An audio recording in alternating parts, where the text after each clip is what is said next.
At Sierra, discover great deals on top brand workout gear, like high-quality walking shoes, which might lead to another discovery. 40,000 steps, baby.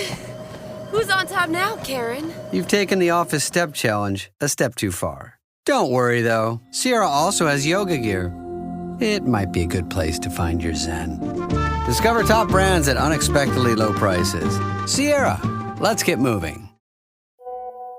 On WhatsApp, no one can see or hear your personal messages. Whether it's a voice call, message, or sending a password. To WhatsApp, it's all just this. So whether you're sharing the streaming password in the family chat or trading those late-night voice messages that could basically become a podcast, your personal messages stay between you, your friends, and your family. No one else. Not even us. WhatsApp. Message privately with everyone. This is Optimal Living Daily, Heart-Centered Motivation by Steve Pavlina of stevepavlina.com. And I'm Justin Malik, your host and narrator. And we're going to get right to it as we optimize your life. Heart-Centered Motivation by Steve Pavlina of stevepavlina.com. In 1998, I had an experience that had a deep and lasting effect on me. Aaron and I were eating lunch at a local soup and salad place, and I noticed a woman cleaning the tables nearby. She looked very sad and depressed, as if she'd been chastised by her supervisor or had gotten some bad news. Aaron and I didn't have a lot of money at the time. Even eating this cheap meal was a stretch for our budget. But as we were getting up to leave, I walked up to this woman, handed her a $5 bill, and said, "I know you're probably not appreciated for the work you do, but I want you to know that we think you're doing a great job." The woman's facial expression changed instantly from sadness to genuine gratitude. She looked me straight in the eye and said, "Thank you so much." She did her best to hold back tears, but with only partial success. I don't recall what else she said to me, but I'll always remember the look on her face.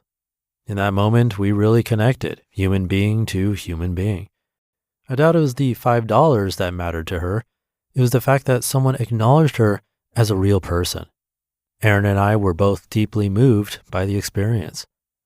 That event taught me that even when I'm not in a great place myself, I still have the capacity to make a positive difference for someone else. I don't have to do something extraordinary. 30 seconds to offer a kind word to a stranger is all it takes. Doing that small service for this woman popped me out of my own worries. At least temporarily, I entered a higher state of consciousness, shooting right up to the state of joy. I didn't maintain that state for long, but I had a powerful reference experience that left me a different person. In my adult life, I've experienced two primary forms of motivation. The first kind is self-centered or ego-driven. That's the motivation to achieve, to do my best, to succeed. And the second kind is other-centered or service-driven. That's the motivation to give, to help, and to contribute. Self-centered motivation launched my computer games business in 1994. It was what I wanted to do. That motivation worked okay for many years and took me to a decent place in my life, but I eventually saw that it was a dead end. I knew I'd never be truly fulfilled no matter how successful I became at achieving my personal goals. When I started stevepavlina.com in 2004, I shifted my primary motivational fuel from serving myself to serving others. Instead of focusing on what I wanted to do, I focused on what I wanted to give. This helped me to start pushing past my ego and stop fussing over my problems. I knew I was focusing on something more important. I'm nowhere near perfect at this, and I still oscillate between both of these forms of motivation, but the desire to contribute has always been the stronger of the two. Whenever I notice myself getting sucked into ego-driven motivation, I feel much less inspired and more overwhelmed. That's when I call a timeout to reconnect with what truly matters, such as by meditating or journaling. I wish I could adequately express in words the tremendous joy that comes from service-based motivation. When I'm in this state of joy, I know there's nothing I'd rather be doing regardless of my circumstances. Over the past 2 years, I've often said to myself, whatever happens to me during the course of my life, physically, socially, or financially, I can always choose to focus on giving. When I'm in that state, nothing else matters.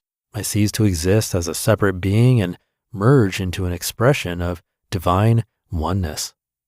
When I focus on serving myself, I feel like I'm drawing upon my own energy reserves. But when I focus on serving others, it's like I'm plugging into a much more powerful battery. Energy flows through me instead of from me. I become a conduit instead of a terminal node. I feel totally inspired and fulfilled.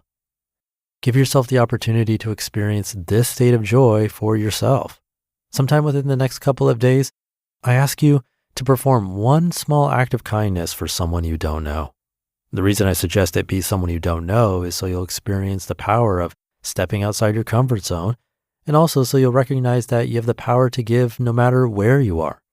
Do something that isn't a big sacrifice for you, but which will make a positive difference for someone else. Offer a few words of praise, an encouraging letter, a small gift, a little favor. Center yourself in your heart as you do this. Feel the desire to do something that is genuinely selfless. Don't be concerned with how the other person may react. Right now, take a moment to put out the intention for this opportunity to present itself. Phrase your intention however you wish and say it out loud. Here's a simple suggestion. I'm now performing a simple, heart-centered act of service that will make a positive difference in someone's life. If everyone who hears this today follows this simple suggestion, we'll collectively perform thousands of acts of service. Even one kind gesture makes a difference. What will you do to help make life just a little better for someone else today? You just listened to the post titled Heart-Centered Motivation by Steve Pavlina of stevepavlina.com, and I'll be right back with my commentary. Your backyard barbecue has some new RSVPs. Just tap Target. With the grill raring to go, your personal shopper is tackling your same-day delivery order at Target. Babe, so Bob and Lynn are bringing the kids after all. Pro tip, you can change your same-day order with a quick text to your shopper. I'll have her add popsicles. Ooh, and some sidewalk chalk. Your shopper texts a thumbs up. You text 5 exclamation points and life is good. Text with a personal shopper and get it all delivered ASAP. Just tap Target. It's summer. Time to enjoy long days, lazy nights, and great food. Because Uber Eats has deals all summer long. So, when hunger strikes, don't sweat it.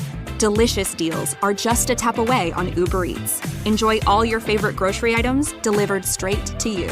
Get ice cream, soda, and snacks from your favorite stores like Wegmans and CVS and make the most of every moment. Now that sounds like a good summer. Order now on Uber Eats. Terms apply. Product availability varies by region. See app for details. Thank you to Steve. Reading this, I felt like I was sharing my own story because this podcast company actually started out almost the same as him. He said he launched a computer games business in 1994. For me, it was the same thing, except 20 years later. So instead of computer games, it was iPhone apps and games, but basically the same thing. And just like him, I felt unfulfilled, even though it did keep my motivation going for a few years. But once I started focusing on something that people could get more value from, that's when it really clicked.